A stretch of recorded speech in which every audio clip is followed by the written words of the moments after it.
a terrific delivery. Look at that. Oh, my word, what a catch. Gone. Given in the air, all flooding that board. And that is a massive blow. You beauty. This is sport at its glorious best.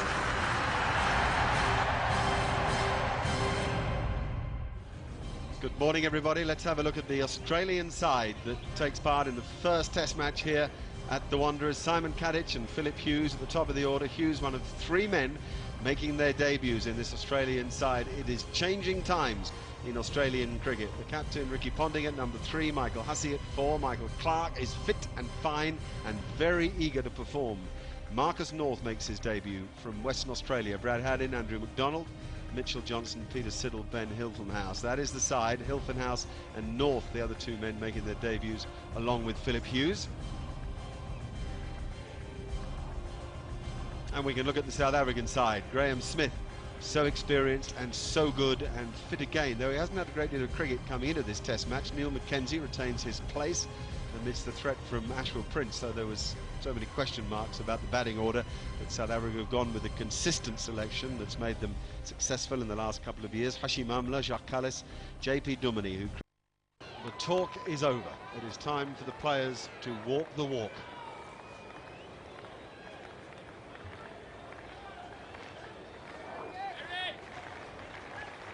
Almost time at least, just a minor delay as Dale Steyn rethinks his run-up. Dale Steyn hasn't had a bowl for a while, so it may take him some time to get into his work. It's a lovely start from both men. A hint of swing from Dale Steyn and a perfect line, and a good leave from Phil Hughes. It's very nice when you first get out there to leave as much alone as possible. I heard Kepler talking just a moment ago in our pre-match build-up, saying that the only thing he doesn't miss about playing international cricket is this: the new ball, the first morning, the pumping heart. Certainly his adrenaline will be flowing.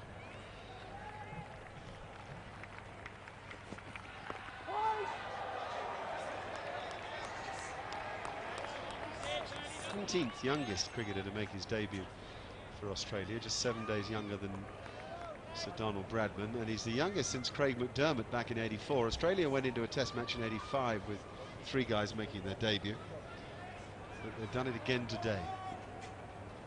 He's also the youngest cricketer to score 100 in the Pura Cup final, or the Sheffield Shield Cup final as it is now. The Shield is back.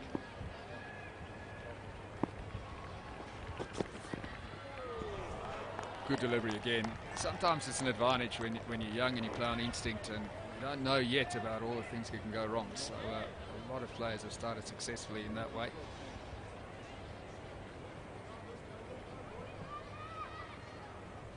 And Dale Steyn will test him out. He'll test his skill, he'll test his concentration, and he'll test out his game plan.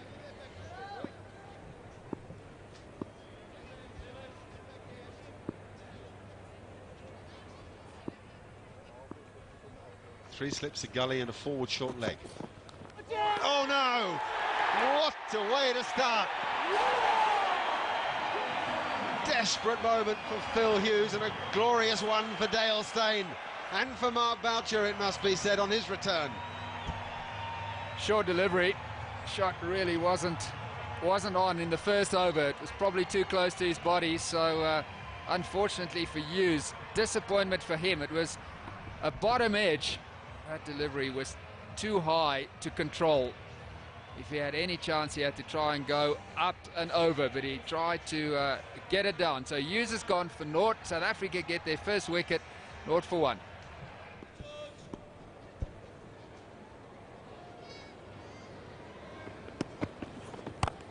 Oh, how's that? Didn't he get onto it quickly?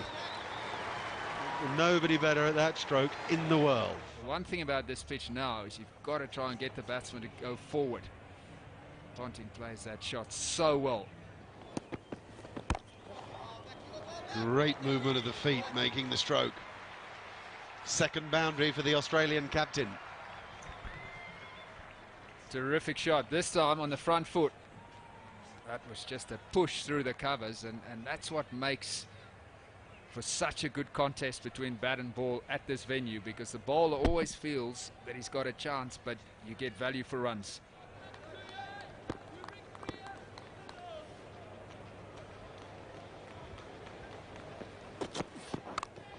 Oh, brilliant! What a catch! You won't see better. Absolutely outstanding. Steyn picks up his second wicket. Kadich goes, and it's all down to Mackenzie. Absolutely outstanding. Australia 18 for 2. We'll see more of this catch in time to come. A reflex catch, brilliantly held. Kadich has been flirting with that ball outside off stump. Eventually, one finds the outside edge, and he will remember that, Neil Mackenzie. One of his best.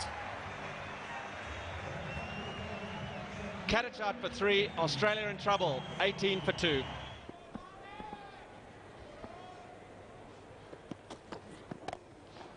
Easily played, straying onto the pads and just picked off through mid-wicket for 4. Quality stroke. Good timing from Ponting.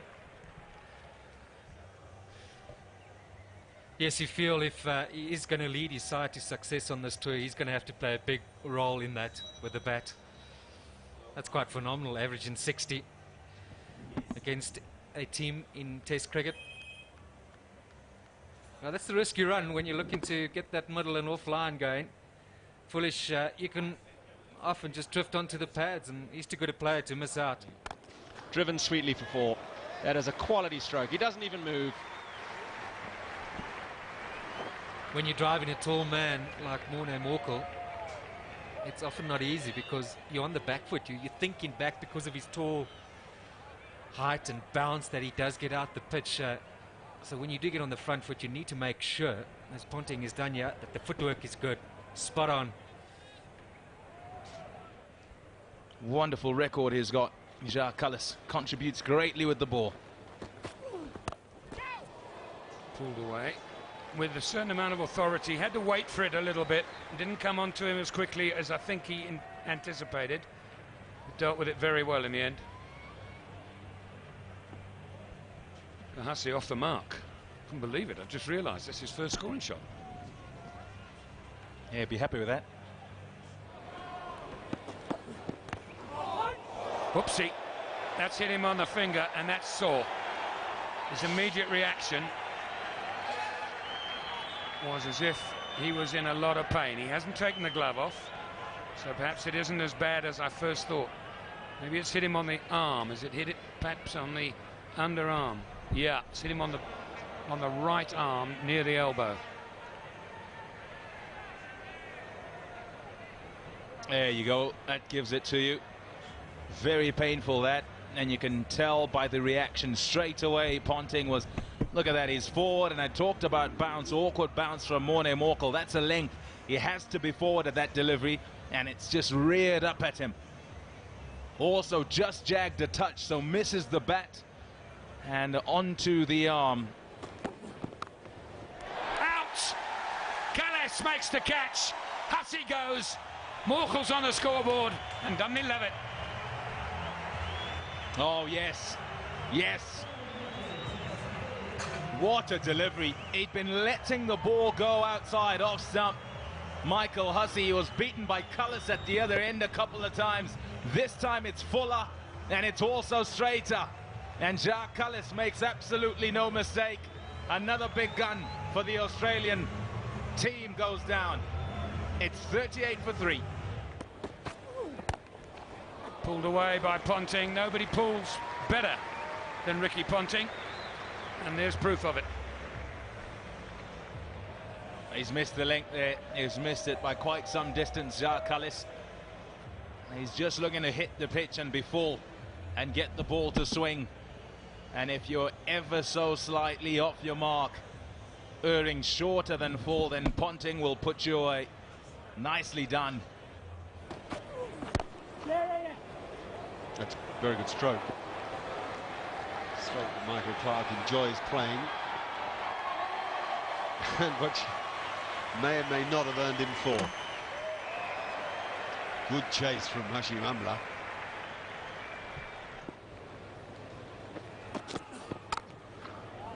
Great timing.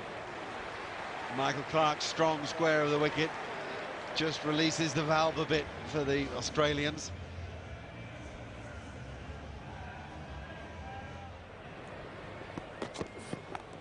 Oh, that's the biggie. Oh, dropped it. No, Graham Smith. The picture tells the story. You had plenty of time to see this, Graham Smith. It was a good height. It just got away from him. How good this would have been for South Africa.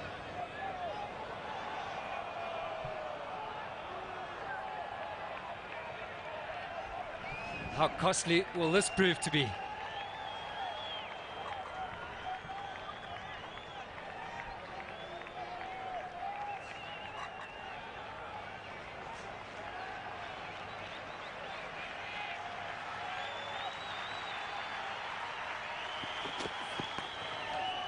And now Ponting has 6. Extraordinary how often a boundary is hit after a drop catch. But it tells you a lot about Ponting's ongoing willingness to counter-attack in the moments before the lunch break. What a miss by Graham Smith. What a response by the Australian captain. The up and under. Shortish boundary down there. And he's just got enough on it.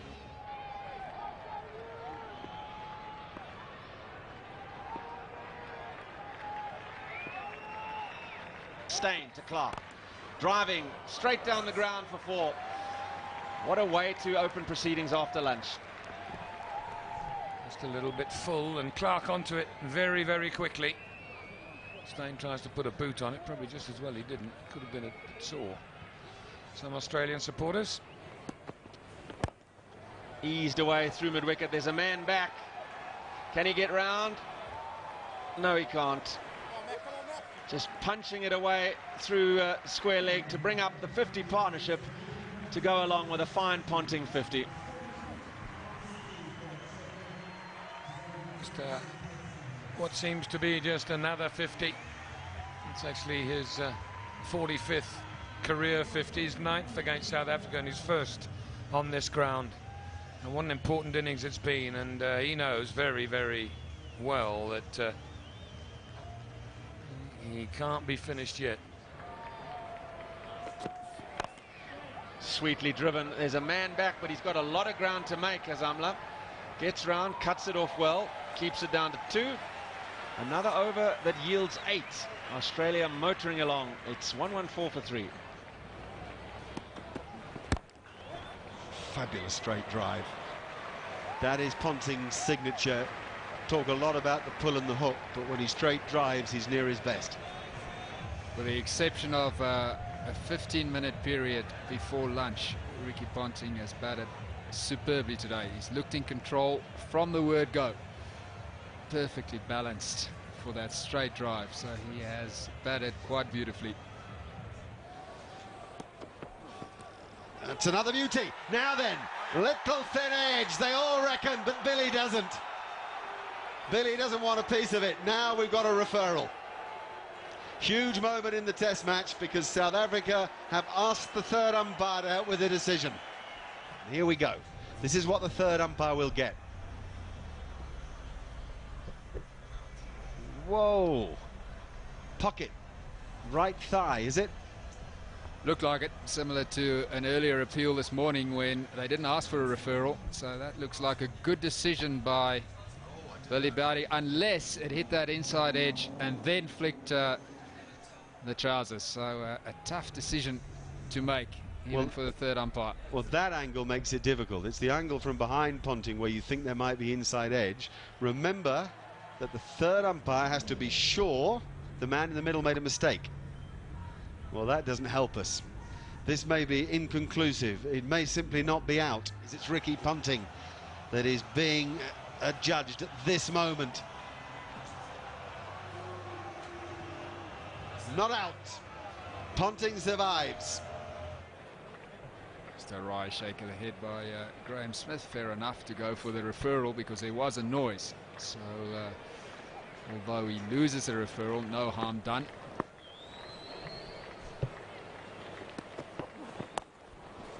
That's where Ponting's brilliant. He's so good. Quick to pick the length and punishing in the stroke. Fantastic cricket. Ricky Ponting was into position very quickly. There are two fielders back on the leg side, a square leg and a fine leg, but he bisected them. Another terrific hook shot. He's so strong in that area. It just has that ability at times to just play a rash shot or two. That's 4. That'll get to the boundary, just misdirected. The length very full as well, perhaps searching for the Yorker. And Ponting marches on.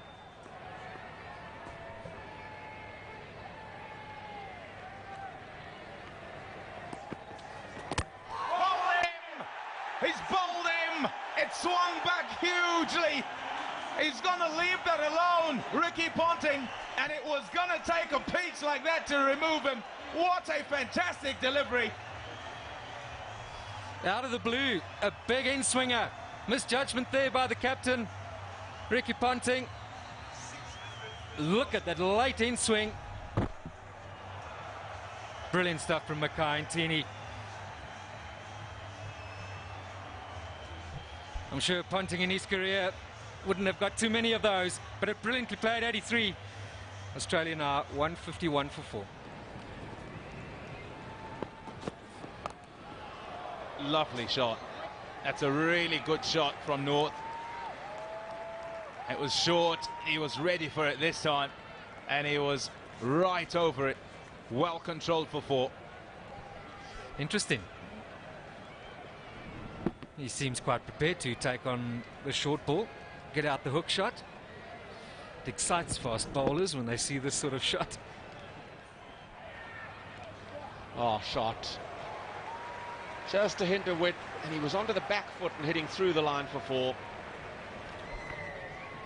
That was a terrific shot because that delivery was not necessarily short enough to go back to. With Clarke, he just rocked back and punched it between point and cover.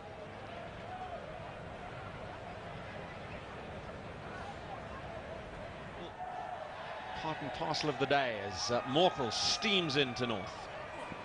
Edged and away for 4. Good delivery. That's what we're talking about, the one that goes away from the left-hander from around the wicket. So it was a thick outside edge. Went through where a third slip would have been. Second boundary for Marcus North. This one perhaps not that convincing. His left is Jack Clarke, chairman of Cricket Australia. Oh, fine down the onside for 4 by way of a leg bias.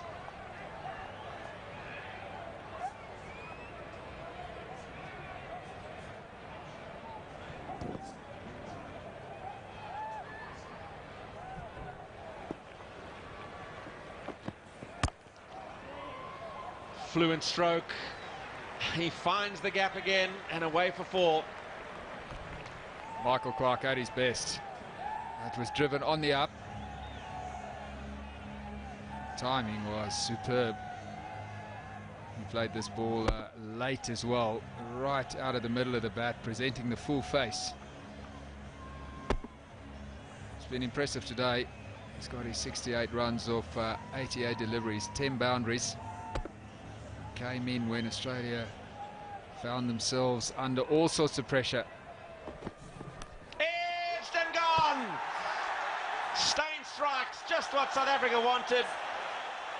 There was a fair degree of looseness about the shot selection, but Steyn won't mind. A little bit of shape away has got the merest of touches. Boucher does the rest, and Australia a 182 for 5. Michael Clarke will be disappointed, and so will the Australian team. That was a poor stroke. Shot selection let him down. The delivery wasn't full enough to drive.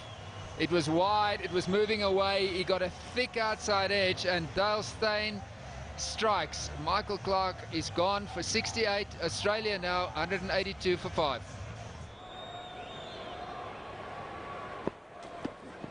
Which he has, and oh, Oh, it's away over cover and for 4.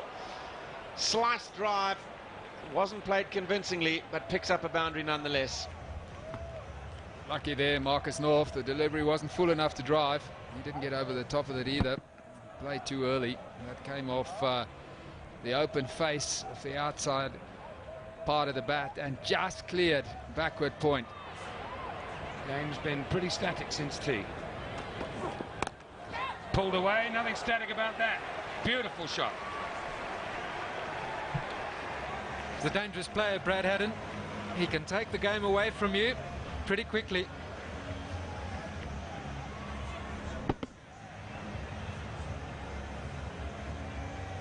No quick bowler likes to be pulled in front of square, and that's what's happened here. North played nicely in the match against the President's 11 the other day, and then, of course, took wickets, which is another reason why he's been picked. It's only really because Australia's been strong over this decade that he hasn't had an opportunity before. He's sure got one now, and he's taking it. 4 more. With the shot that went through the covers, Graham Smith moved a man and put him in it. Extra cover. In fact, he put himself there. This time around, North, rather than going through, the ball opens the face of the bat. Look at that. Intentionally gets it right where the gap is. Collects more runs. Just a little bit of Justin Langer about that.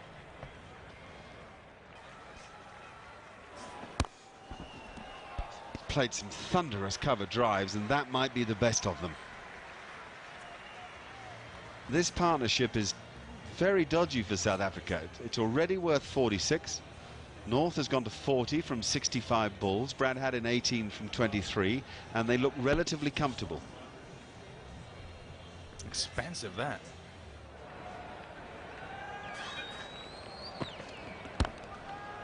Glorious, glorious off drive from Brad Haddin.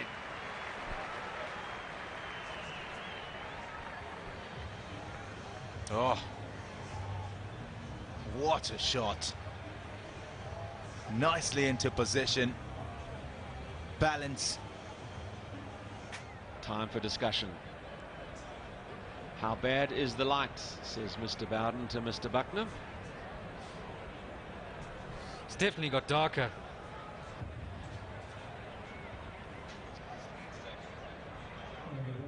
The shadows around the players are much more evident. So at 4:45, with 22 overs, legitimate overs remaining in the day's play, we have a light issue. Both umpires, Billy Bowden and Steve Buckner, are having a chat. For now, it seems as if things may continue, and there's a change. Smith has turned to Steyn. Will this push the issue? Yeah, that's very interesting. They're pretty sure they saw Steyn put his cap down behind the stump. No, they're going to have another chat now. Caught a little bit by surprise. I was sure they'd seen Steyn put his hat down behind the stumps and say, all right, I'm going to bowl. They looked at him, and then now they're going to discuss. But now, with Steyn on, they're deciding off they go. And I think sanity has prevailed. It's really quite gloomy despite the lights out there. The reintroduction of Dale Steyn imminent. The umpires have given the opportunity to Marcus North and Brad Haddin to go off the park. But it's been an excellent fight back, Daryl, by Australia. 38 for 3 they were, and to close at 254 for 5, they'll be the happier of the two sides in the dressing room at this stage, at any rate. They will be. The average first day score here is 246 for 6. They're 5 down with that 254, and the average first innings score here is 321. And if things continue with them tomorrow, then they'll be pretty pleased. Anything pushing 350, close to 400 here in first innings at the Wanderers is a very, very good effort. Because generally batting does improve on day 2 and 3, but then it can be really tough on day 4 and 5. The feature of that card, Ricky Ponting played beautifully. Got an absolute peach of a delivery from Mackay and Teeny. And Michael Clarke, he played well too. Timing was good, scored well on the offside. But Marcus North, the debutant, that's a pretty good effort, and he's found a good one in Brad Haddin. Given Australia the advantage, what looks like to be the end of day 1. South African bowling, Steyn has picked up 3 and he bowled really well, swung it all day. They felt the absence of Jacques Cullis with the back injury So it meant that Ntini and Morkel had to probably do a little bit more work than they originally anticipated. So South Africa probably aren't too happy at this stage because Australia have recovered to 254 for 5.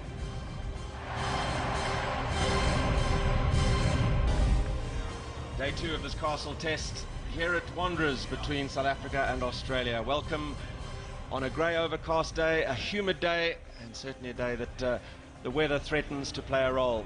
Much as it did on day 1 when these two sides once again took up arms against one another after so much expectation built up in the last month here in South Africa. Australia, 3 new caps in their side. Ben Hilfenhaus, the opener, Philip Hughes, and Marcus North, who impressed so much yesterday with his calmness at the crease. Andrew McDonald retained his place from Sydney, and Doug Bollinger was the unlucky man to miss out. This is an important little hour or so of cricket. The second new ball is looming. Will it be a question, yeah, though, of some early wickets on offer or some easy runs for the taking? It's obviously just going to be a short little burst for Dale Steyn with the new ball 12 overs away. So here he goes. First ball of day 2 goes to Haddon. Encouraging for South Africa, Daryl, to see Jacques Kallis on the park. He was off the field for 2 hours yesterday and his bowling was missed. It was, and that's the question, yeah, this morning, because Dale Steyn will have to have a short burst. Brad Haddon's played well for that 37, attacking of 49 balls. And the question for Smith is, how long does he bowl Steyn? Does he bowl with Ntini or Morkel at the other end? Ideally, he would love to have bowled Kallis so he can save 2 of his opening bowlers fresh for that new ball.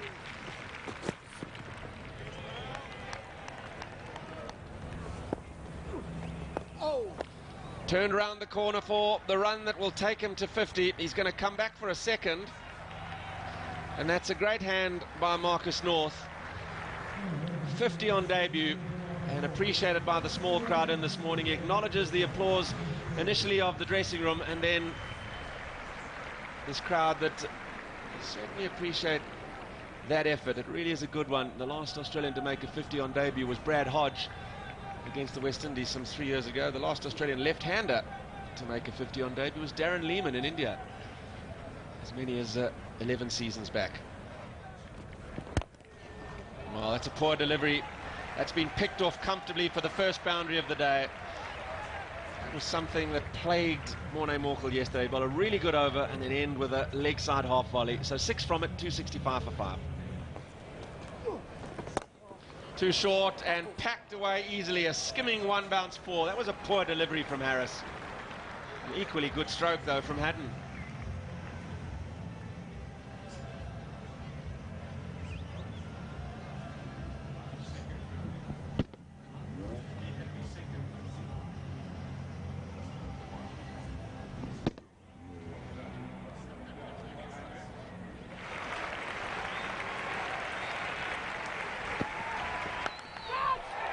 Pulled that away, but straight to mid-on. He hit that flat and hard. So Haddon beaten with a beauty the ball before. Consider himself a little unlucky maybe to get out here. But that's the nature of the game. It's a wicket. South Africa will be very happy. Their supporters cheering. But after the ball before, he would not expect to get out to that. Makai and Ntini perhaps would not expect to get a wicket with that. It's a simple catch in the end for Harris. Straight at him. And Haddon goes for a well-played 63. Australia, 295 for 6.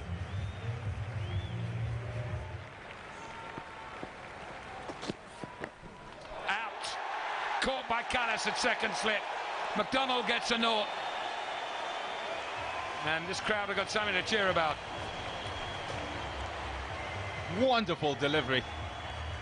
You're an outswing bowler, you run up, you want to bowl at off stump, perhaps middle and off at the straightest. And from there you want the ball to swing, you want it to be pitched up as well. This is what Dale Steyn managed. It's pitched up, the feet don't go forward. He prods at it, looking to play into the offside. Outside edge, taken comfortably. It's a good catch from Kallis. So naught for McDonald. Australia 7 down for 296. He's just a fantastic cricketer. I mean, you've seen a lot of him. You saw him grow up. you must have, at times, really been amazed at what, you know, when you think of his achievements in both forms of the game, Test match cricket, one-day cricket and provincial cricket. You think what he's done with bat and ball, you think what a marvellous catcher he is. Like so many good cricketers, their hands tell you a lot of the story. Oh, what a stroke. Said Mitchell Johnson picked up length quickly. That's why he's a threat. As number 9s go, he really does. South Africa have to keep an eye on him. He seems to go with the belief from a batting point of view, if it's in certain areas, he'll throw his bat at it. Slightly short, he fancies this pull, and if it's up, it leaves you no doubt that he's going to look to hit it hard and far.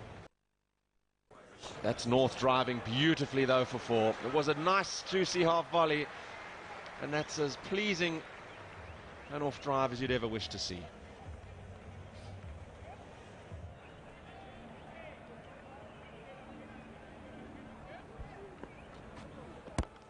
Straight now, hits the stumps. That saved another boundary. Certainly did. Callis couldn't get a fingernail on it. And again, watch the hands. Look at that. Beautiful. Slashed away. It's going down to a vacant third man for 4. Short and wide and given the treatment. We keep saying it that Mitchell Johnson, when he hits it, it stays in. He's very strong physically. He's got natural timing as well. He's through the kitchen sink at that one. That came off the top edge. So no third man in position, so the shot was safe. They all had any runs for Australia.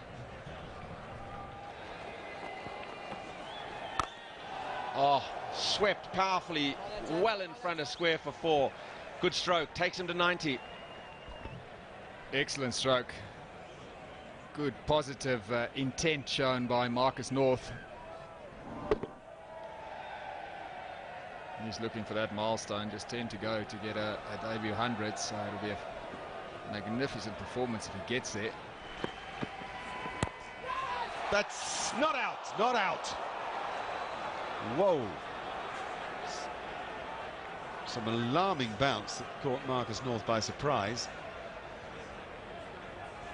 And like a salmon did Hashim Amla leap, but he just had too much to do. Oh, teasing. He walked in, had to go to his right. That line, the length perhaps is a bit short. Yes, it's jumped off the deck, but I don't think South Africa have managed to get that particular line to Marcus North. Certainly not often enough.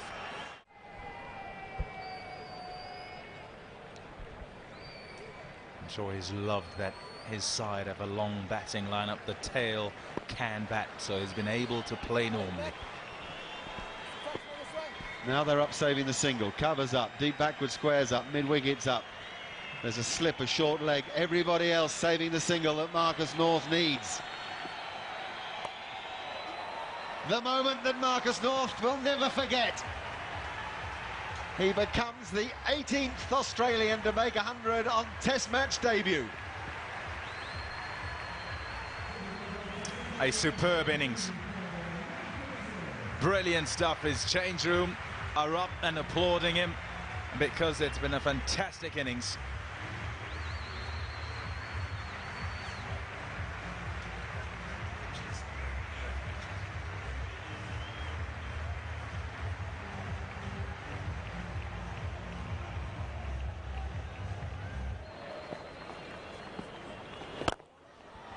That is the sweetest strike you'll see.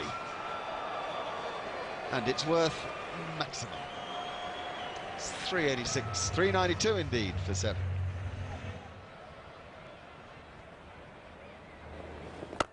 Oh, that's a good hit. When he hits them, they sure stay hit. That's a long way. And that brings him to his 50. And they can't quite believe it. This crowd, they thought South Africa and Graham Smith would be batting by now. Once again for Australia, the tail wags.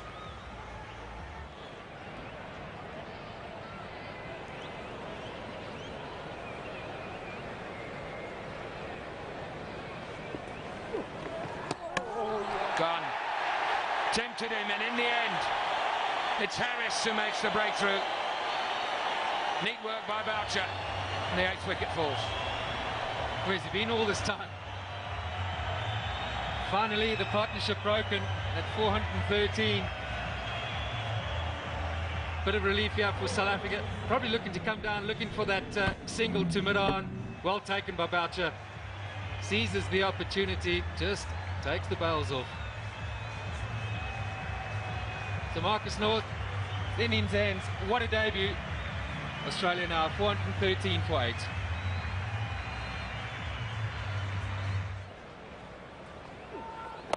Swung away out into the deep, and he hasn't picked it up, the man in the deep at all. That goes for 4. Sometimes happens at the Wanderers, where you find it difficult to pick it up out of the crowd.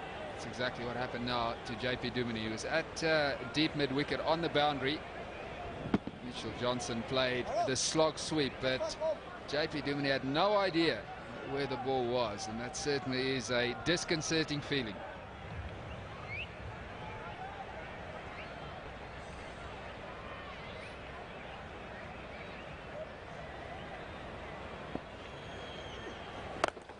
Big hit into the deep and all the way. He's taking on Harris, and he is murdering him. 14 off the first half of the over. Ball travels a long way at altitude. Mitchell Johnson hit the slog sweep perfectly. There are 4 fielders now on that leg side boundary for protection for Harris. But when you hit them like that, you can have as many fielders as you like, and it's not going to help. Up in the air it goes. Is it going all the way? Yes, it is. Another one. Well, that's a monster this time. That's gone a long, long way. Over mid-on. That was a huge hit. Wow, what an over this is. 20 from it. 2 4s, 2 6s. There's the biggest of the lot. Last ball of the over. Is there more? Yes, there is. He's got all of this. This is going miles. It's out the stadium. Mitchell Johnson has just murdered Paul Harris in this over. Magnificent hitting. Johnson moving to 83 off just 124 balls. It was all going along very well for Paul Harris, and suddenly his figures have been spoilt by this over. The last one was another terrific strike. Edged and got away, overslip for 4. Throwing the bat at everything now, Mitchell Johnson, so it's the right way to go. He's getting pretty close to that elusive first Test century. It'll be a great effort if he gets there. Last ball of the over. In the air, away, over mid-on, and it'll go for 4 and take him to 96. 12 from the over, 460 for 8. Great over for Australia, and a terrific over for Mitchell Johnson. Frustration for South African captain Graham Smith. It's been some wonderful hitting by Johnson. He's a strong boy. When a man like Marcus North can come in with 9,500 first-class runs and make his debut and get 100, you know they have depth. Edged and gone. Oh, it's a no ball. It's a no ball. Can you believe it?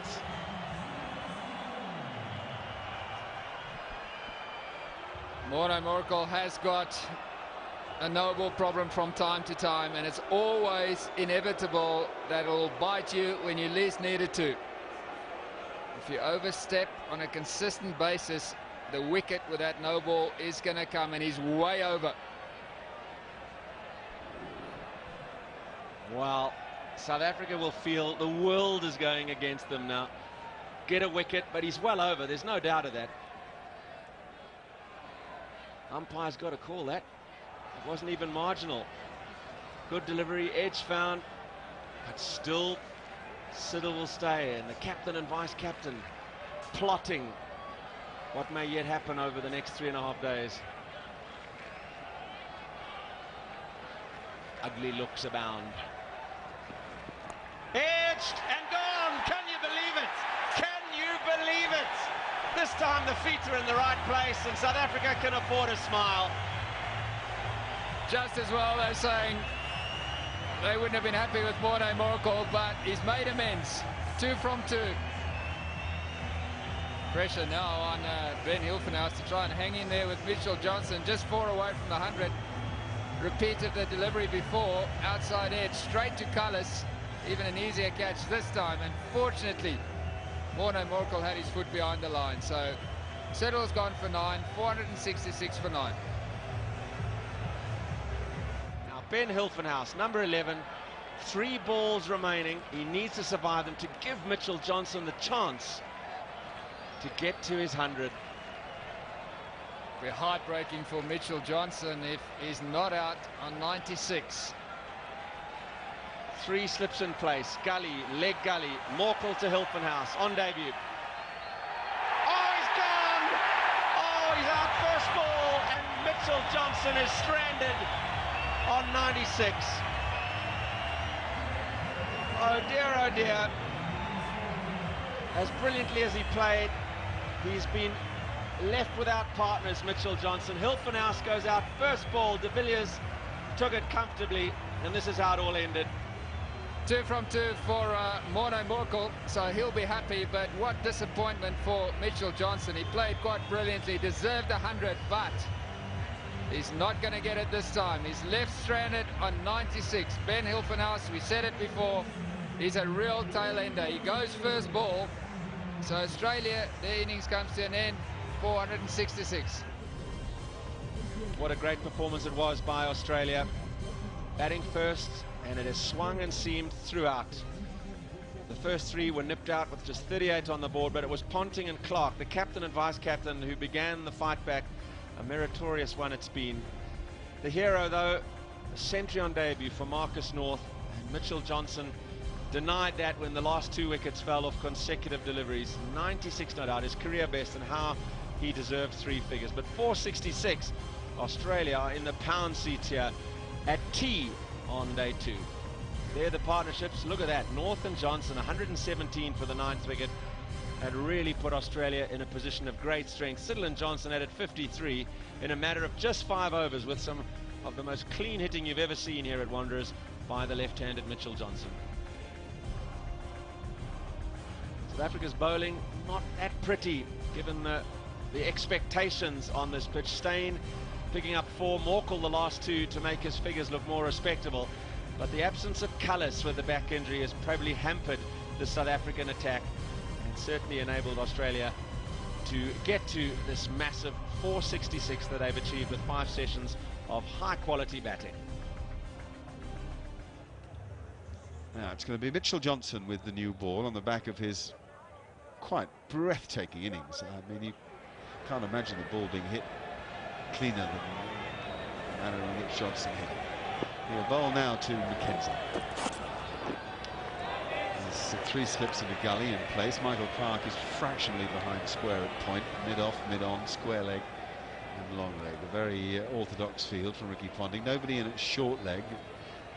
Mitchell Johnson isn't a great swinger of the ball into the right hand, as though we have seen the ball swing throughout the Australian innings. Johnson's been working in the nets at a slightly higher arm and a slightly better wrist position, attempting to get that in-swinger right. There was good move into the ball from Neil Mackenzie. Quite important for Mackenzie to get his footwork going.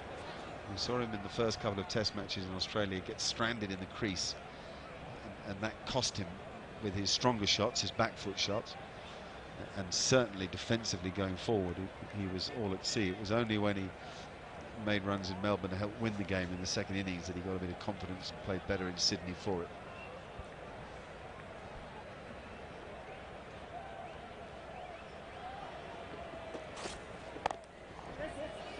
South Africa off the mark. Yes, Mackenzie, he is at his best when he's looking to get forward, looking to get bat on ball. Not that Tiger Woods would necessarily think so right now. Oh, he's gone! He's gone! Good catch by Brad Haddin. Perfect delivery from Mitchell Johnson. The early strike, as we saw in the Australian innings, when Phil Hughes was dismissed by Dale Steyn. So now Graham Mackenzie goes to Mitchell Johnson. Or Graham Smith, indeed. Good delivery. Johnson using a little bit of swing on off here. Surprisingly, it's left Smith through the air and off the pitch, and that's a good catch. So Australia, having learned from their batting innings, getting the ball full, getting it up to the bat, committing the batsman. Smith goes for a duck. South Africa 1 for 1.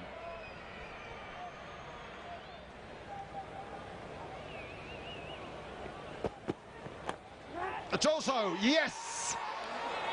Fabulous cricket by the Australians. Swing bowling and safe catching. Hashim Amla goes. And the crowd is stunned. They're delighted. Whoever would have thought this? South Africa now 2 for 2. Just showing the value again of getting that swing nice and full, committing the batsman. And all credit to the slip cord, and keeper took a good one. And it's the captain. He grabs onto it.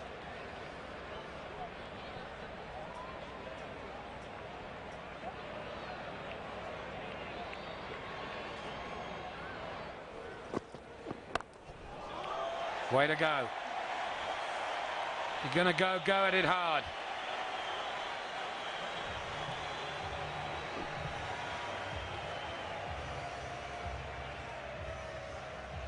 Nicely played this by Jacques Kallis. The good ones, yes, they may make you look a bit silly, but when you get bad ones, you've got to make sure you put them away. You did well there. Got under it, cut it up, because there's nobody in the deep. And it's all the way 4 from there. There you go. 10,000 runs for Jacques Kallis. This whole stadium knows about it. It's been in the papers. It would have been on his mind while he's out there. And a modest raise of the bat.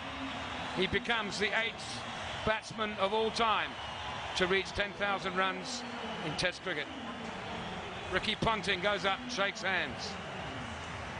He's there already, of course.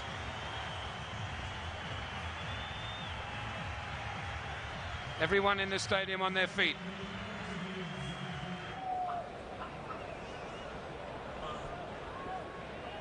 Just a couple of field changes here with the short leg going across the silly point.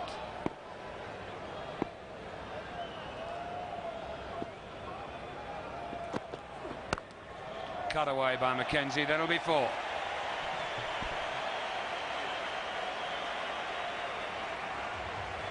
The crowd are happy. Have not had a lot to cheer. Short, wide, and McKenzie is all over it. Just guides it, really. Makes sure that it goes in the gap. A well-controlled shot. 4 more off the front foot this time, but in exactly the same area. That'll close the over down. 25 for 2. Edged and gone. A little bit of width.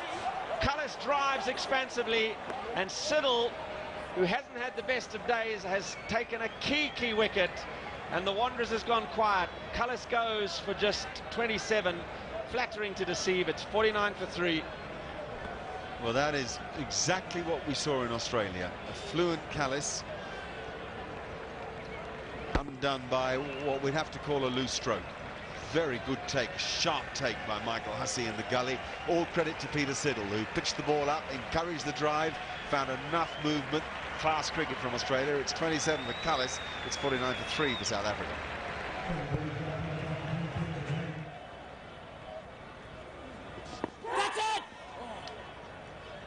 They felt that there was a little inside edge, but it's gone straight and not square. A reasonable amount of excitement here. We'll see why in a moment.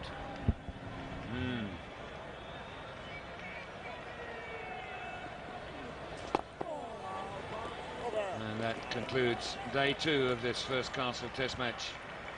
Immediately de Villiers turns to Marcus North to congratulate him on his 100 by shaking his hand, and also to Mitchell Johnson for the effort that he put in.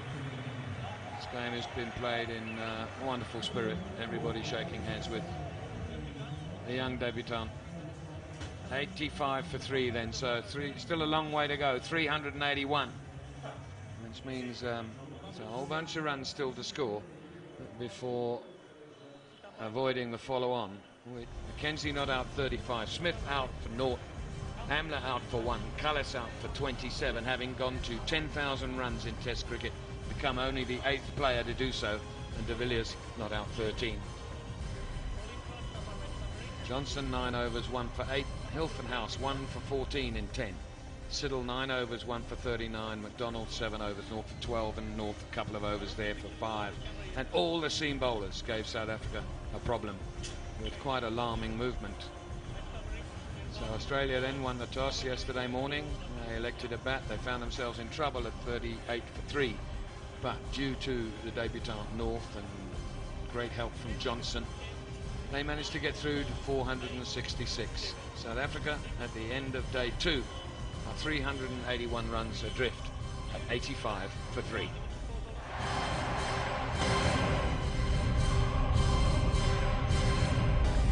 Good morning, everybody, and welcome to the Wanderers in Johannesburg for the 3rd day's play in this first test match of the Castle series. Australia and South Africa going at it, and are they going at it or what? South Africa with a serious deficit to make up, still 381 behind the Australians after the Australians found untold riches in their first innings of 466. South Africa 85 for 3. Big names have gone. The real biggie, I think, yesterday evening was Jacques Cullis, because he looked in such good form. He was caught in the gully.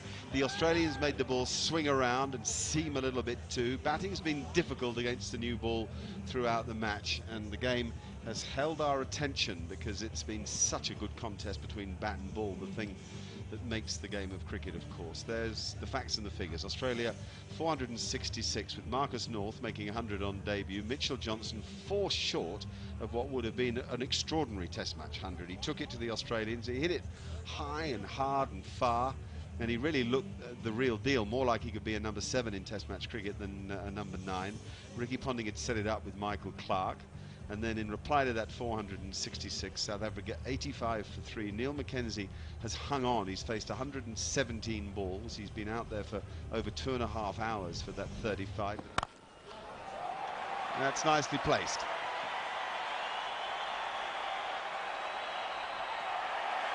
And well enough timed.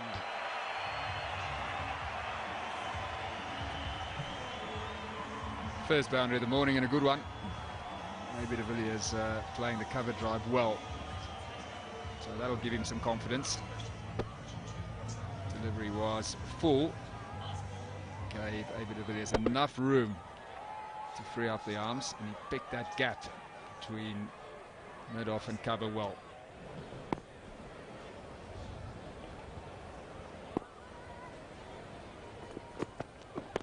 Oh, what about it? What about it, Mr. Buckner? Yes! Peter Siddle. Don't think Mackenzie likes it at all, because he reckons he's got a lot of bat on it. Now we might have a referral. I think that's what it is. Mackenzie wants that referred. He's very unhappy. No problem as far as foot placement is concerned. This delivery comes back in off the seam. First indication is that he didn't hit it, that it was pad first and then perhaps bat. And then we have to look at height, we have to look at movement off the seam. I mean, all he can be asking about, though, surely, I mean, he held his bat. He can't immediately have wondered if it was too high. That's a risky referral. He must be convinced he hit it, but there's nothing in that replay that suggests he's hit it. Out! Neil Mackenzie, LBW to Peter Siddle. And a good delivery it was too. We haven't had time to dwell on that.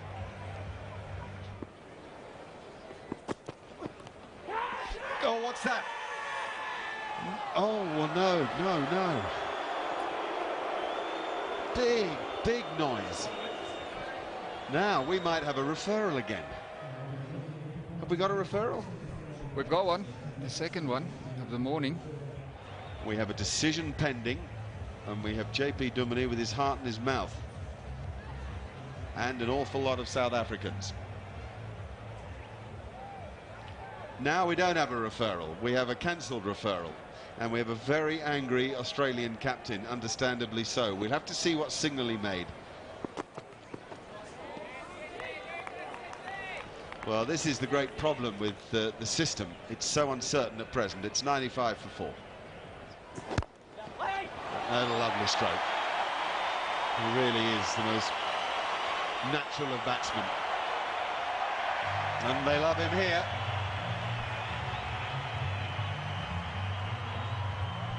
$100 on the board for South Africa. It's 102 for 4. In the end, just short. It's just short, I think, or has he put it down? Oh, goodness, if he has put it down, he'll be well disappointed. It's the skipper as well. Genuine outside edge, the ball swinging away.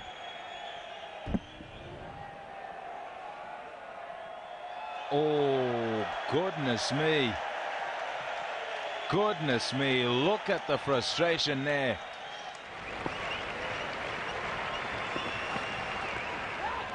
They go up for the catch, he's gone, he's walking, he's on his way, it's worked, the short one, he's gloved it down the leg side, and Duminy goes without Billy Bowden even being called to make a decision, and that is a massive blow for South Africa. Johnson strikes, and the home side are in heaps of trouble at 138 for 5.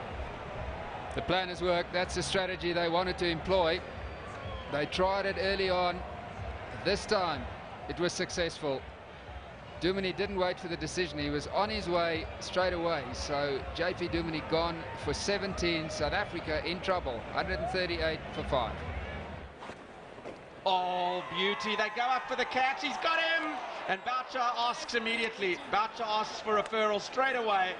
He's been given out. Boucher shakes the head. Now then, another referral.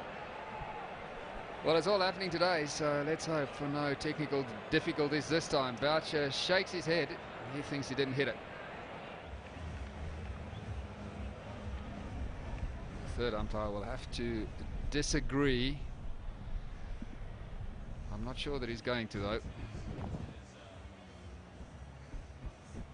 Boucher was, I suppose he's not going to admit it, but now is there daylight? You see, that's so difficult for the third umpire to say that he's missed that. It's so close to the edge. Here's another end. Let's watch the seam and see if the seam changes off. Oh, now there, it is so ambiguous. Is there daylight between bat and pad? Is there evidence for Asad Rauf to overturn the decision? Probably not.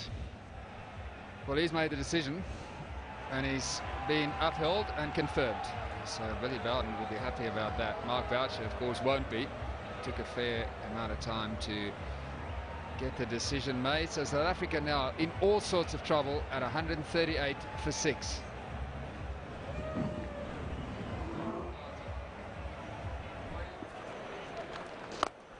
Oh, he's given that absolutely everything. Fabulous hit from A.B. de Villiers. The footwork and the commitment made the stroke. Well, good morning, Marcus North. Wow, what a way to start. Just run up there and lob it. Expect maybe a forward defensive would be quite nice, just to sort of settle in against the new bowler. No, that's the end, surely, for Morne Morkel. Peter Siddle's underneath it and takes it against the bright sky.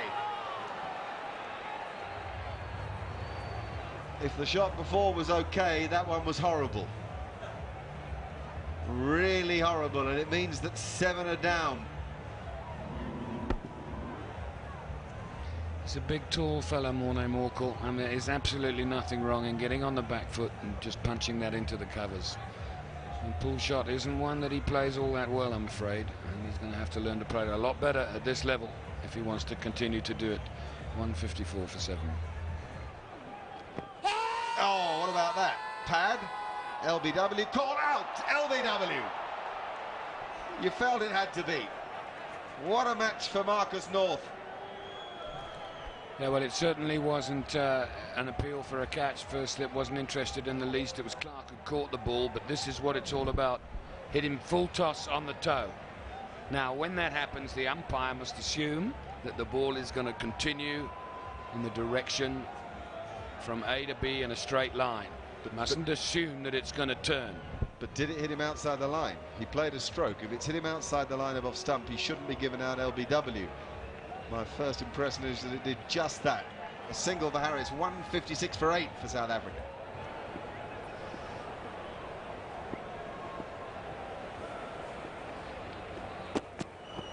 Edged, and it goes through the cordon, down towards third man for 4.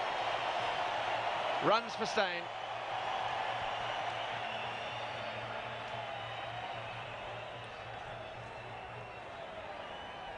The end of the first over after lunch, 163 for 8.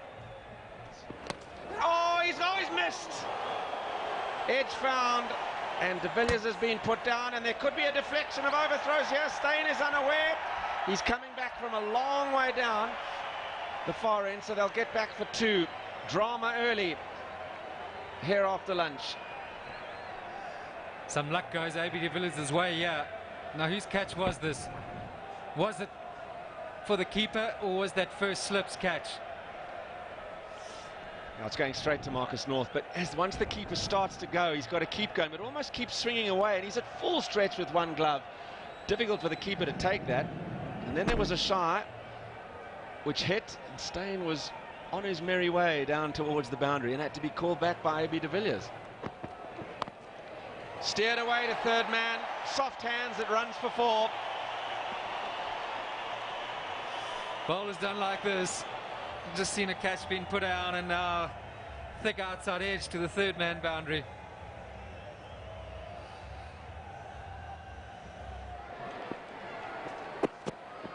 Oh, beautifully bowled and coped with, should we say.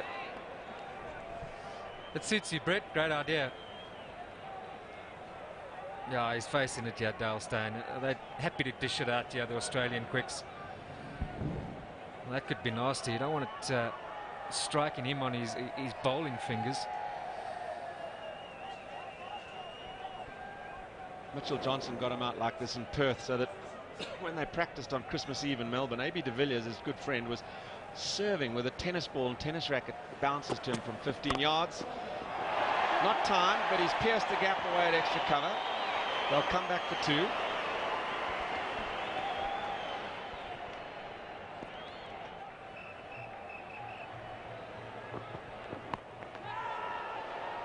Now then, oh gosh, you wouldn't believe it, would you?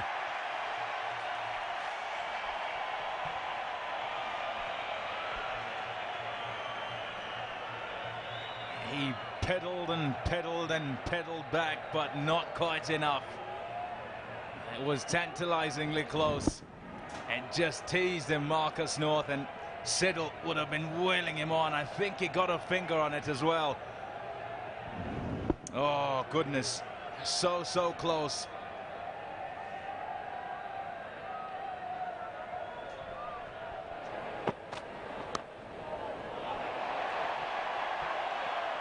It's not how at the moment, it's all about how many.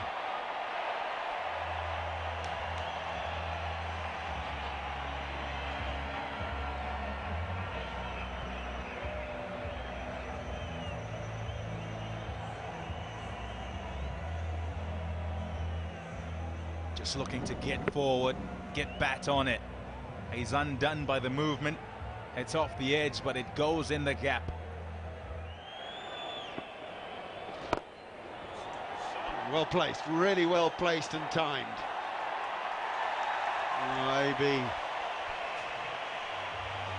AB, you are playing quite beautifully out there. And once more, you've moved to within 9 of 100. That is some shot. They are men in the deep. He is confident enough to play this in the air in front of mid-wicket. No, that's much closer. That's horribly close. Oh. Whoa. I just wonder. I think that's worth. Yeah, we've got a referral. I agree. That is worth another look. So Ricky Ponting has asked for the third umpire, Asad Ralph, to judge on whether or not he thinks Billy Bowden has got this wrong. First impressions, I've got to say that I thought it was out. Question, I suppose, also will be, is it hitting him in line? Has he got outside off? Or is it going down? Is there a bit of angle involved? Certainly not a no ball. Bear in mind this is AB de Villiers, who has 92 and is in the middle of a rescue operation.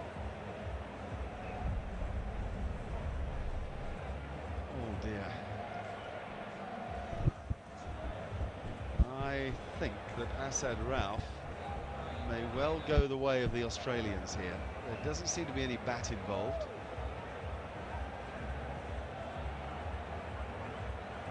Certainly hit him okay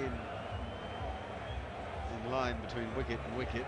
Looks to me like it's going on to hit the stumps. I think he's going to have a look twice here at height. Once from side on, front on, it hits him in the middle of the roll of the pad. Oh, we've had a decision given. There is an element of doubt. Not out it is. All about height it'll be.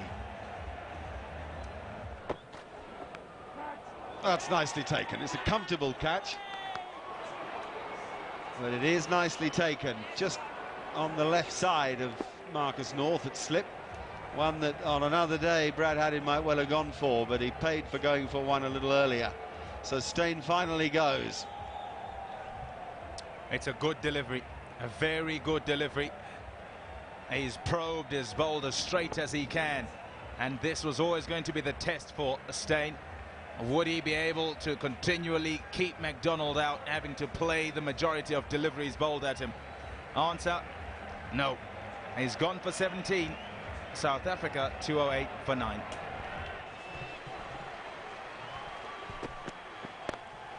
Pulled away. Pulled away. In his 50th Test match, he goes to his 8th Test century. Well played, A.B. de Villiers, and he's done it mostly with the back end of the batting order.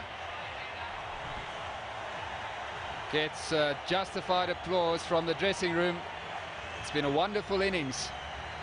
The 8th time that he's passed the century mark. What a thrill to do that in front of a packed house at the Wanderers.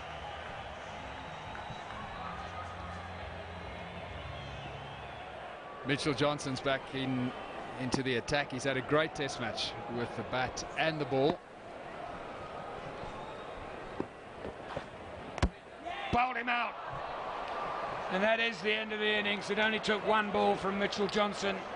And now we'll find out exactly what Ricky Ponting does intend to do. 100 not out, de Villiers. And Johnson just swinging this back into the right-hander. He's arrived in Australia with a delivery that he did not have during the series at home for him.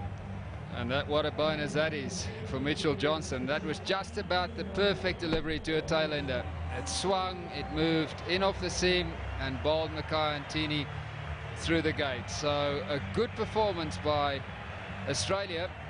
They've got control of the Test match for the moment.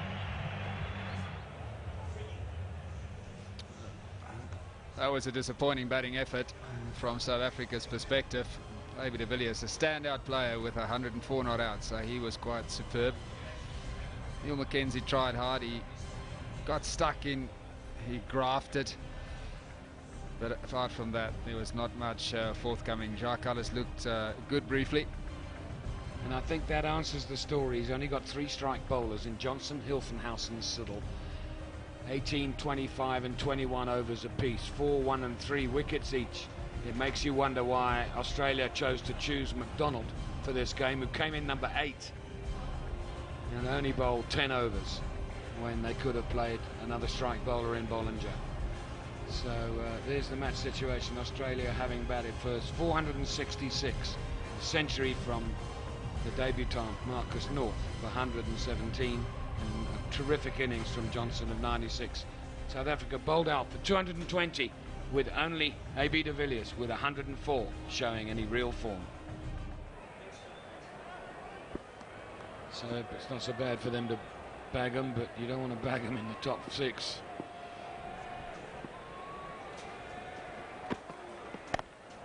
And you're not going to. He's away with a boundary, so he'll feel a lot better about this.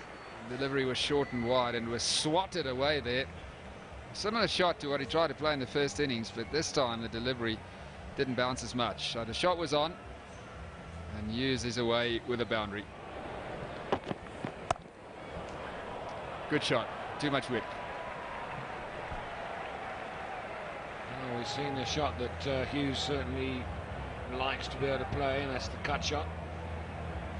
He's quite a small lad, so most little uns are cutters and hookers.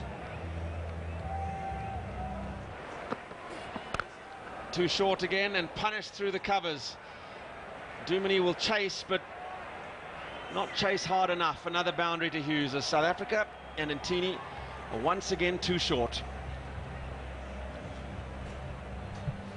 Some easy runs here for the taking for both his openers. Now, how does he deal with this massive Australian lead, Graham Smith? Does he just think wickets, or somehow try and put a little bit of pressure or try and contain them? Is that the thought to have? It might just be an all-out approach. Let's just try and knock them over. We've got nothing to lose. We're so far behind. Our best chance of trying to get back into this match is to bowl them out as quickly as possible. Short again, 4 again. Short and wide and packed away. Good stroke from Kadich. Another profitable one for Australia. It's 23 for none.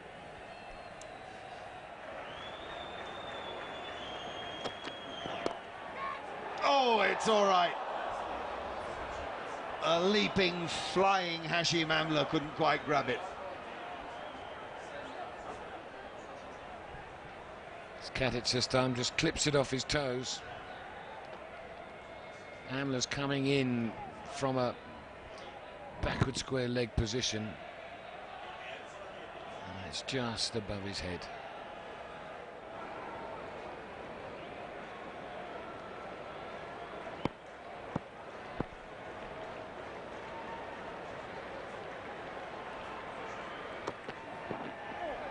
It's really good. There's a noise. There's a noise now, they might ask. You beauty. Morne is the man. Pace and bounce doing for Simon Kadich. Lots of South African flags flying at the moment. It's the bounce. It's the bounce. Look at this. Look at it climb on him.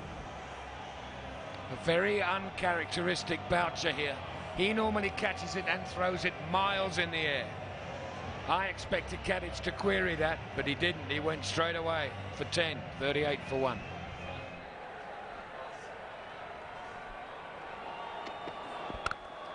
Oh, what a stroke. That is some reply. If you're in the midst of a battle like this and you can respond like that, you've got something about you. It was almost instinctive, wasn't it? As soon as I get something that's like I can get forward to, I'm going to clatter it through the covers. That's exactly what he did.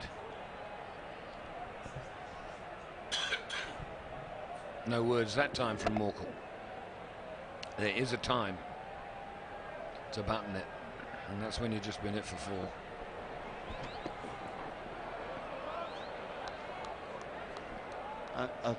I'm sure that Boucher will be saying you've got to bowl at him. We've got a field set with a leg gully. We've seen him, Hughes, make this little move to the leg side, and therefore you've got to bowl at him. You've got to cramp him and force him to play at these balls that are back of a length.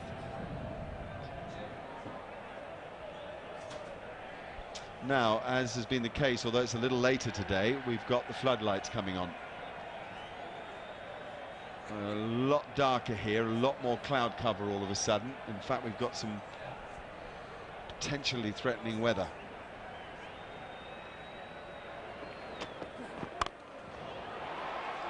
And that's another extraordinary stroke. Not as convincing a stroke. In fact, he's done well to reach it, but at least he goes the whole hog once he goes. It's 51 for 1.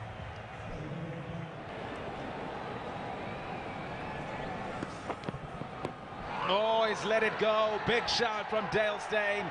A shake of the head from umpire Buckner. Height, the issue. Will it be referred? Answer no. Hasn't been referred. South Africa haven't had success with their referrals today, but that's too high. The lights suddenly deteriorated quickly. Another look at that. So didn't play a shot, but that was far too high. Well, the question is, will Australia take the light when it's offered to them? And they're right on top in the game. And there's another look at that LBW appeal, but no worries there, far too high.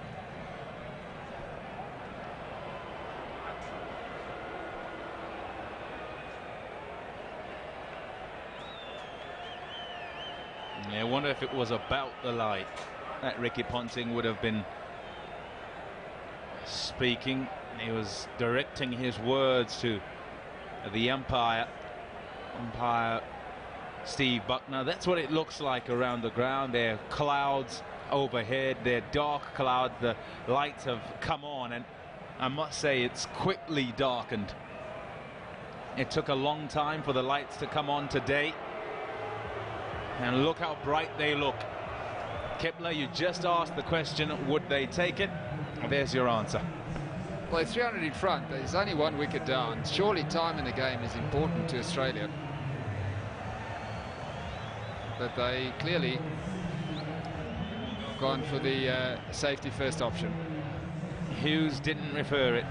He's gone on to 36. Despite looking awkward, when it's been pitched up and when it's been outside, his off stump is flayed at it to great effect. Katic, the only man gone. None for 19 for Steyn, none for 9 for Makayantini, and 1 for 21 for Morne Morkel.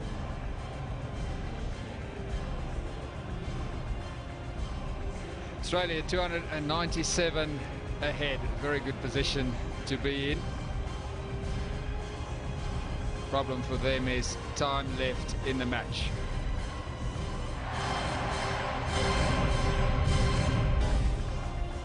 Good morning from Liberty Life Wanderers. Day 4 of this first Castle Test. South Africa hosting Australia, and it's a lovely morning here, which is important for the Australians because with the weather good, they will be able to press on for a victory that they fully deserve with the way they've played on 3 days. South Africa will need to fight and fight hard to save this test match and go to Kingsmead still on level terms. That's the progress of the Australian second innings. They had the option of asking South Africa to follow on. They didn't enforce that, and Ricky Ponting and his 2 openers pushed the advantage on to 297 when rain and bad light shortened play at the end of day 3. 3 bowlers used by South Africa. Morkel, a successful one, getting Katic to glove a short lifter through to the keeper. But South Africa need early success today if they are to halt this Australian progress towards victory, because there you can see the advantage they've built up is a significant one over the first 3 days.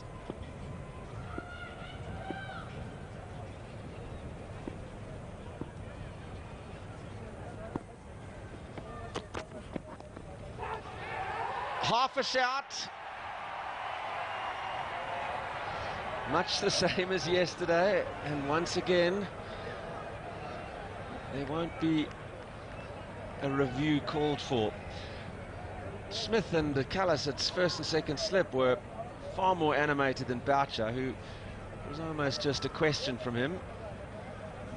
The one yesterday was out. This one was off the glove as well. Driven and through for 4. Lovely stroke from Ponting. Ricky Ponting at his very best. It was a half volley, a swinging half volley. Ponting got into a very good position, got his front foot across and to the pitch of the ball, and his timing was perfect.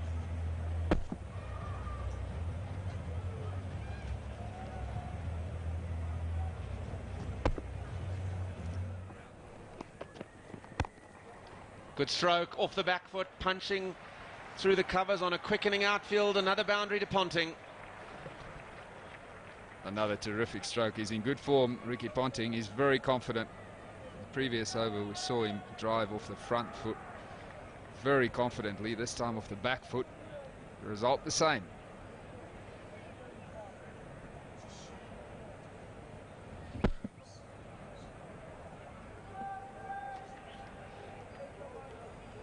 There's an air of acceptance about proceedings out there in the field.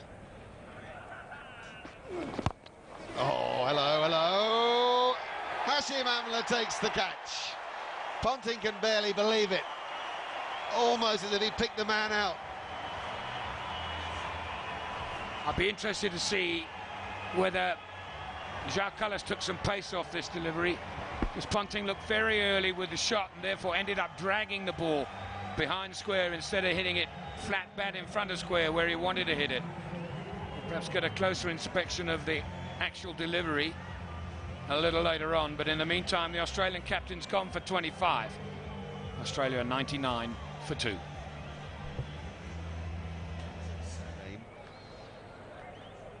the moment the lead is manageable. Remember, there was the big run chase in Perth that gave South Africa such confidence. 4-14. Oh, he's going to be out. First ball, surely, isn't he? Yeah.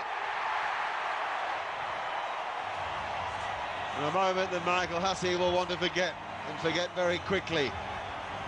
As for Jacques Kallis, he's on a hat-trick. Well, blow me down.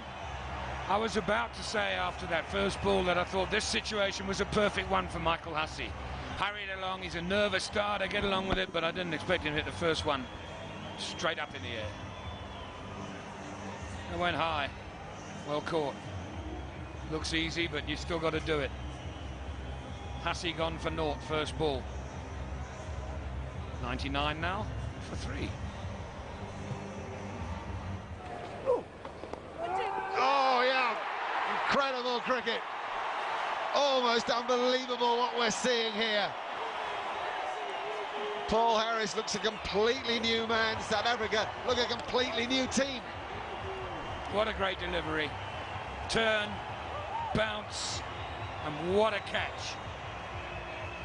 Every single part of that piece of cricket was outstanding. Especially that bit. Kallis diving away to his right. 2 Australians have fallen for naught within 3 balls. Clarke this time. 99 for 4. Oh, there's no third slip. He's just been taken out and put to square cover. He was there for the hat-trick ball. South Africa have to look to bowl Australia out.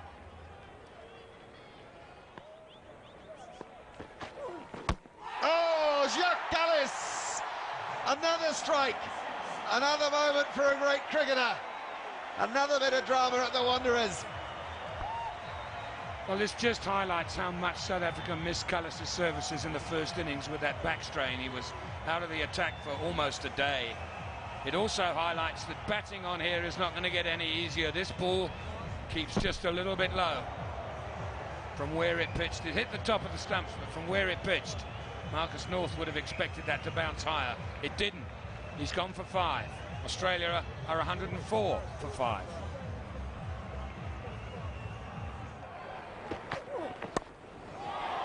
He likes it there. He's played it really well. It's wide enough to cut. He cuts it away for 4. Moves on to 60. Phil Hughes.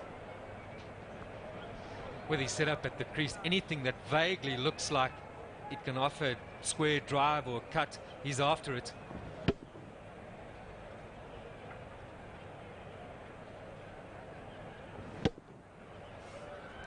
He strikes it well too when he is allowed to free those arms. He's gone for it. There's nobody out in the deep and he's hit it all the way. Lovely shot from Phil Hughes. Well, if nothing happens this over for Harris in terms of wickets, this may just force Graham Smith to look at a bowling change.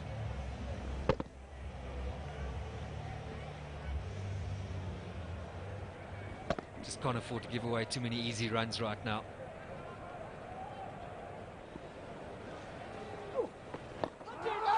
What a catch! What an unbelievable catch! Incredible reflexes by A.B. de Villiers. He's a leg slip and that's flown to him and in his left hand stuck. Super stuff. Hughes gone. This is a brilliant catch. A.B. de Villiers, he's got to have some of the best hands going in cricket right now. He wouldn't have had too much time to see this ball. That's in his left hand. Remarkable. Top moment of cricket here for South Africa. So Hughes gone for 75. He played well. 138 for 6. No shortage of entertainment this morning. A healthy run rate, but 5 wickets as well. Here's Ntini. Gone! The edge is found, and Ntini joins the party. McDonald goes, and Australia lose another one. They're 145 for 7. Ntini's landed the ball in exactly the right place the second time in the match that McDonald goes without any footwork at all, and that's what's costing him. It's an indifferent stroke. What an extraordinary period of cricket we've had at the Wanderers. It really is. It's a drinks break with McDonald gone for 7. Australia 145 for 7. Big appeal for LBW. He's gone! Billy Bowden has sent Brad Haddin on his way, but I think Brad Haddin has asked for adjudication. We are going to have another review. There was confusion in Barbados yesterday in the West Indies English match with front foot LBWs, actually. We had confusion of our own here at the Wanderers yesterday with the decision review system. Now, we've confirmed that it's not a no ball. Remember that the third umpire has to find something conclusive if he's to suggest that the decision is changed. It is in the hands of the third umpire to advise the man in the middle. The decision will still rest with Billy Bowden. That's an important part of this decision review process. Has that hit him outside the line of off stump? That's the only thing that Asad Rauf will be looking at. Oh, the decision has been reversed. That's the first time in this match. The advice given to Bowden from Asad Rauf, having studied the pictures, is that you might have got that wrong, that the batsman might have got, I guess we'll call it, the benefit of the doubt. It's and gone! And Ntini strikes again. Johnson goes. Another one down. Australia 147 for 8. Never mind the lack of cloud cover, there's plenty out there for everybody. Superb bowling from Mackay and Ntini. The late heroes of the first innings, Marcus North and Mitchell Johnson, have both gone. 8 are now down, but, and it is a massive but, Australia lead by 393. They're now 147 for 8.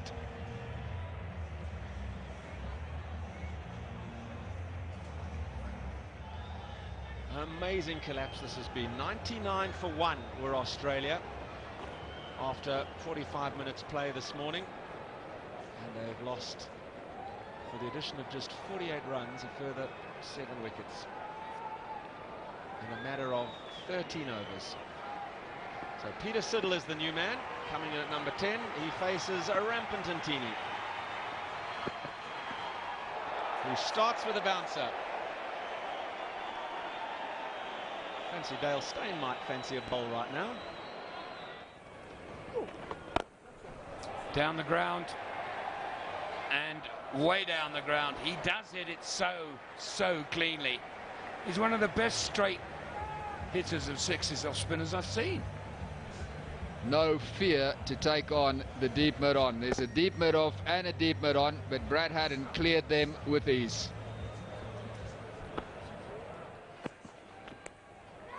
Oh, that's a nick. Haddin goes straight away. Boucher gets yet another victim, as does Mackay Ntini. Mackay Ntini hasn't bowled much, but he's been effective. Picks up his third of the morning. Took a long time for Graham Smith to get him into the attack. Just too close to Haddin to cut. Gets a bottom edge and an easy catch for Boucher. Good innings by Brad Haddin. He's gone for 37. South Africa 174 for 9. Big appeal for LBW. No is the answer from Steve Buckner, and Graham Smith is referring. The first ball after lunch. As if we haven't had enough excitement today. Straight after lunch, the captain's decided that he wants to have the third umpire, in consultation with Steve Buckner, have a good look at this. That's okay, no questions about whether it's a illegal delivery or not. Height's got to be a factor here. And is it perhaps slipping down the leg side? Well, first impression is it is too high. You're quite right, Daryl. And Steve Buckner will make his decision. And there it is. South Africa, a referral down.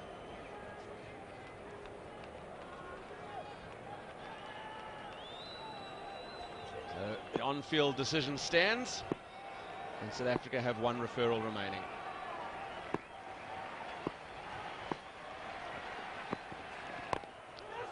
Big shot. Shai's going to come down at the bowler's end. Oh, it misses and is overthrows. So 5 bonus runs. The Shai had to come. The backing up was a little tardy.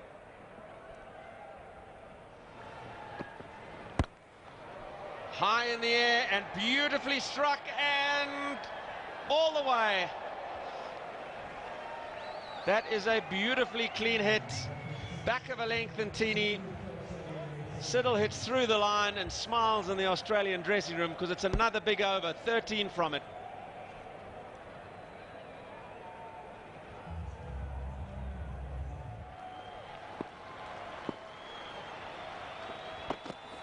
Got him! Ends it with a beauty. Perfect length.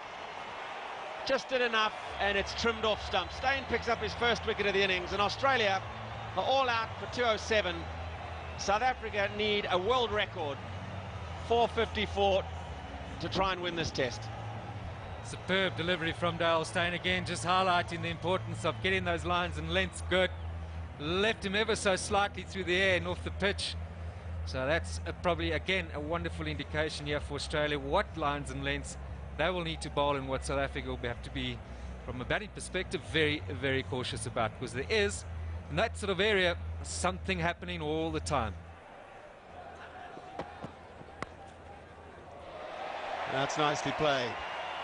Opening batsmen are well worth those. You let the ball come to you, it'll run either off the face of the bat or of a thick outside edge. Against the new ball, that's fair enough.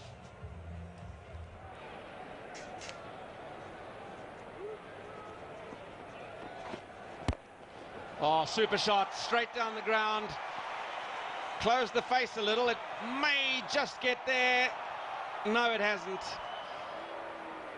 Another indication of a good stroke, but perhaps not a perfectly timed stroke that doesn't go all the way on this Wanderers outfield. Oh, it's gone. There's the edge. It's found, and Mackenzie's on his way. It's that man Johnson again. And it's the one that he used so well in Australia. It just pitches on off and keeps going. And Mackenzie goes, and Australia get a much-needed breakthrough. That's a spirit lifter. It's 76 for 1. Well, this is such a blow to South Africa. Mackenzie and Smith partnership is finally broken. Scrambled seam just lured him into the shot, and comfortably taken by Brad Haddon behind. So Mackenzie's concentration eventually beaten. 35 he got, 76 for 1. Still a lovely late afternoon here in Johannesburg. And a lovely bit of timing from Hashim Amla. Don't worry about the speed of the outfield. If the ball comes out of the middle of the bat, it'll race to the fence.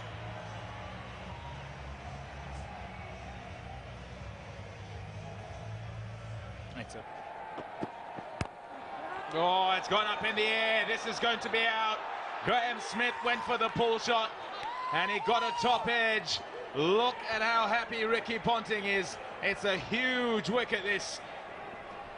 Ricky Ponting would have just been starting to wonder, where is the next wicket coming from? Graham Smith likes to play the pull shot. He plays it pretty well normally, but that delivery was too full to pull. got the top edge. Mitchell Johnson makes no mistake. Smith's gone, 130 for 2. It was a good innings, 69, but has he done enough to guide his side? It's 130 for 2.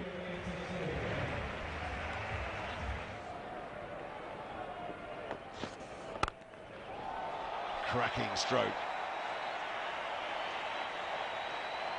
Real flurry with his stroke plays, fast hands.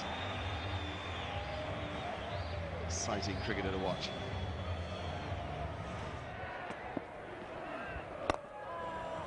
Now he finds the gap.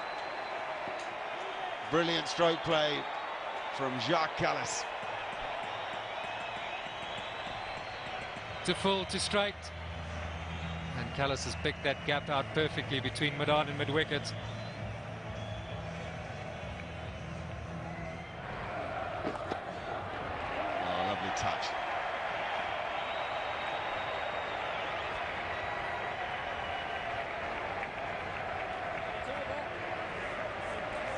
And that is that. It's massive that South Africa can go into the close of play on the 4th day, just the 2 wickets down. Mickey Arthur will be particularly pleased with this performance. It's a show of character that was badly needed after a pretty indifferent batting performance first time round when the South Africans were bowled out for 220. Hashim Amla finishes the day unbeaten with 43, Jacques Kallis with 26. Their partnership's worth 48. In the day's play, we've had so much to enjoy. 334 runs, 11 wickets have fallen.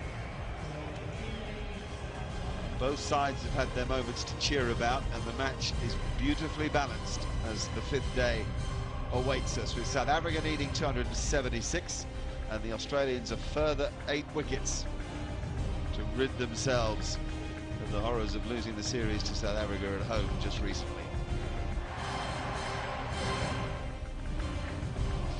And a very good morning, everybody, not just in South Africa but all around the world, who joins us for the first time today.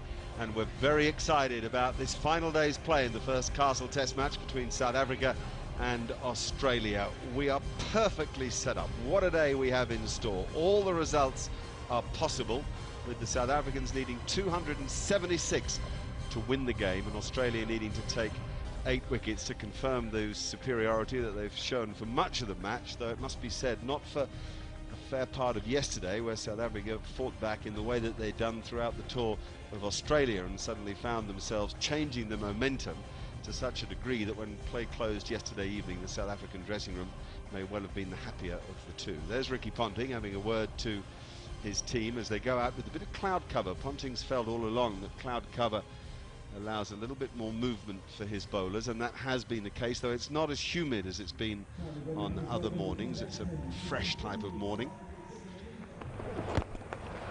Punched away through mid-wicket for 4. There haven't been many opportunities to pick off easy runs this morning, and Kallis relished the chance. Pick up a boundary and bring up the 200. It's the first really poor delivery of the morning that I can remember. Leg stump half volley. And Kallis making absolutely no mistake of placement. And all balance. Beautiful shot.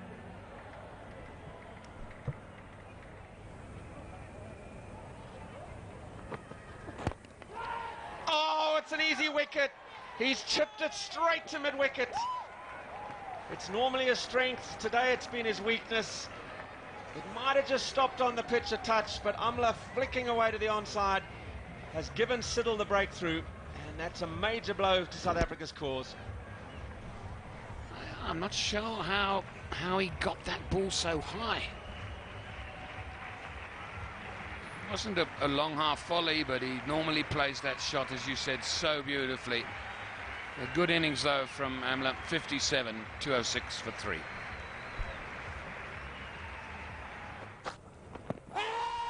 Big shout, that's going to be out. It's pretty straight, that. It's pretty straight. And he's having a little thought about it. A.B. de Villiers walks down the wicket and decides they should check it. I'm afraid, just from looking at what happened there, from that live delivery, as it were. I don't think he's going to have too much joy. The hard, consistent work of McDonald seems to have paid off here. Normally, well, that's legitimate. Normally, when a bowler's wicket to wicket and you miss it, you're out.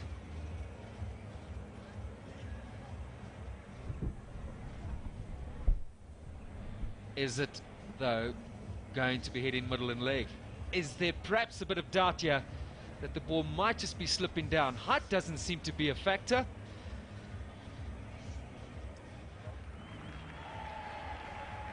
There you have it.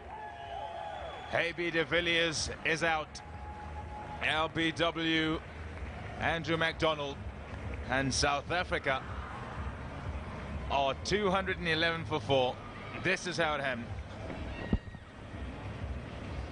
De Villiers making the mistake there of playing around a straight one. That is a well-deserved wicket. So they can lose their second wicket of the morning. 211 for 4.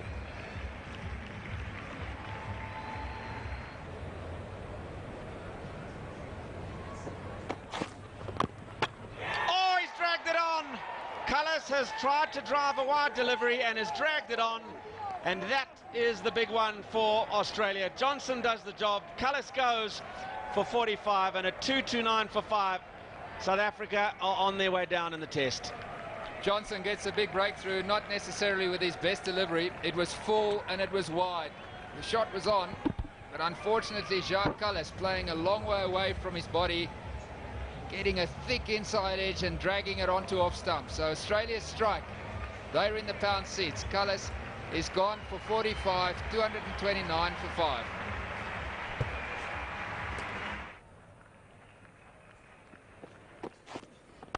Johnson is driven for 4. That is a lovely stroke from Boucher. Good timing from Mark Boucher, just showing you that he's moving well. He's in a good frame of mind, he's positive. When the opportunity presents itself, he's able to put the ball away. A couple of blows like these, and that also leads to the ball getting a bit softer, that seam getting a little bit flatter out the middle of the bat.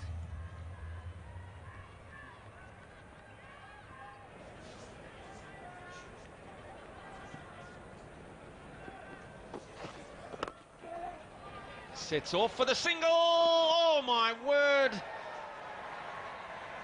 Do you want to be taking Michael Clarke on when you're trying to save a test match? Boucher, I think he knows that could have been an error of judgment. He's got away with murder here, Mark Boucher. There was only one winner. A bit of luck. Maybe missing the stumps, though. Oh, I tell you what, though. The fact that Bat got in the way as he stretched for the line.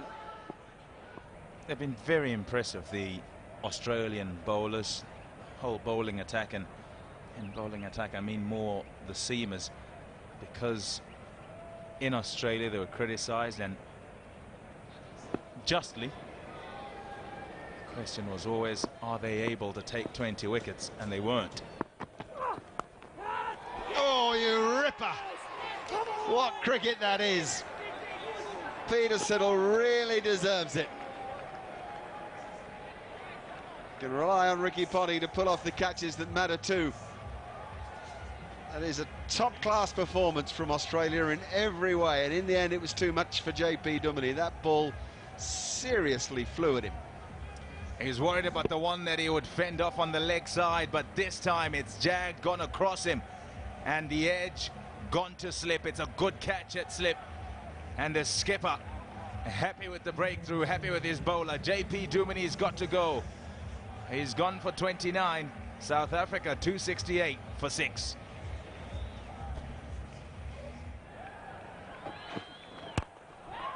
He's got the pull out again. Oh dear. Please keep playing with a vertical bat, Mornay, please.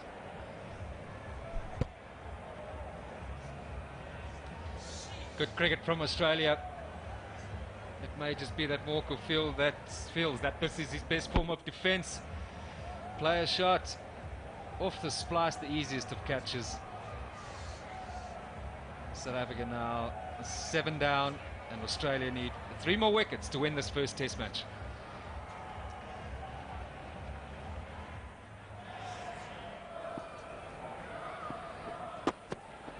Got him! Driving at it through the gates. Might have been a little inside edge as well. Boucher goes, and with him goes South Africa's last hope. He's out for 24. It's 284 for 8. Richly deserved for Ben Hilfenhaus. He's stuck to his guns. He's bowled a very good line and length all day. This one nipped back in off the seam. Wasn't full enough to drive. The bat and pad not close together as it should be, so Boucher left the gap off the inside edge. Mickey Arthur's not happy. Why would he be? He would have been expecting to win this one. So Boucher's gone for 24. South Africa 284 for 8.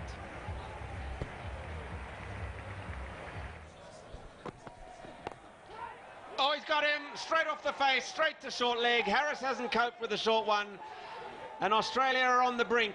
The first over after tea yields a wicket. Siddle gets another. Elation for the Australians. They're a wicket away from a test win and going 1 up in the series. Once again, it's bowling to plans, isn't it? And the short ball had a little bit of fortune because it didn't go straight into his hand, but popped up and completed the catch at the second attempt. So Harris's brave resistance is over now. He's out for 8, and South Africa are 289 now for 9. Got him! It's all over! Australia are 1 up. It didn't take long after tea. The resistance crumbled. Ricky Ponting and Australia are delighted, and why shouldn't they be? They are full value for their victory. As Mitchell Johnson finishes it off, and Australia, underdogs coming here to South Africa, are making a mighty fine effort to retain the mace. It's all over. South Africa have been rolled over after tea for 291, and this is how it ended. Dale Steyn having a little bit of a dart at that, which is fair enough. Mitchell Johnson, it almost seems fitting that he's got the last wicket. He bowled tirelessly, 4 wickets in each innings, plus 96 not out. I don't think there's any doubt as to who the man of the match might be. I would have thought it would be him. Of course, Marcus North would come into the frame, having got a 100 on his debut test innings. So all the hands being shaken out in the middle, umpires and players alike staying out for 6, and Australia take a 1-0 lead, and it's going to be a lot harder, although South Africa have lost their first test match, I think, in the last 4 series at home, and come back to win or draw those series. I think it's going to be a lot tougher against Australia than it was maybe against the other nations. Gracious congratulations from the defeated, but they will know, will the South Africans, with the forefront of their minds, is that they were outplayed by Australia, an inexperienced Australian side. Ricky Ponting has almost half the number of caps of the rest of the team. Ponting close on 130 caps out of just over 280 in total. South Africa, the far more experienced side, but they might have come in as underdogs, but they will leave here still as world #1, because Mitchell Johnson has finished it in this fashion. It's an expansive stroke from Steyn. The delight on Johnson is apparent for all to see. But an absolutely outstanding performance by Australia, beating South Africa comprehensively here in Johannesburg. Look at the reaction of Ricky Ponting. It means so much to him. He took an awful lot of stick, as did his charges back in the home series in Australia. This will silence many, many critics, because Australia are still on top of the world.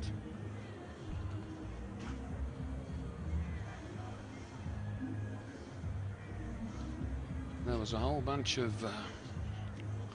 hooter in and holler in after that last wicket, and I'm not surprised. Every single one of them played their part. Much promise at the beginning of the day from for South Africa. 178 for 2, 113 for 8 is the day's play. That is not a good day at all for South Africa, given that batting conditions were not that alarming. But Australia bowled splendidly. Discipline was out of the top drawer. There was absolutely nothing given away. They stuck to their plans, and the plans bore fruit. There was very little resistance after Umler and Cullis were dismissed today. Only Dumini and Boucher got into double figures. South Africa fell away to be beaten quite comprehensively by Australia in this final session. South Africa bowled out twice in the match for under 300, which is something South Africa haven't seen for some time. There you can see the partnerships today. Well, only the 39 between Dumini and Boucher gave South Africa hope after they'd all got starts up front. 76 from Amla and Callis and McKenzie and Smith yesterday. But the big innings that was required to save the match for South Africa, it never came. Australian bowling was quite superb, but my, how they worked. Johnson nearly 35, Hilfenhaus 31. Will that take something out of them as they go to Durban? They will be feeling very, very happy to go to Durban one up. Johnson 8 wickets in the match. Hilfenhaus did his job, and Peter Siddle bowled with much aggression. Andrew McDonald does a brilliant holding job. Look at that, he picks up a bonus wicket and went for less than 1.5 and over. A top draw performance by Australia with the ball. So Australia lead the series 1-0, having beaten South Africa here in Johannesburg by a healthy margin of 162 runs. Well played, Australia.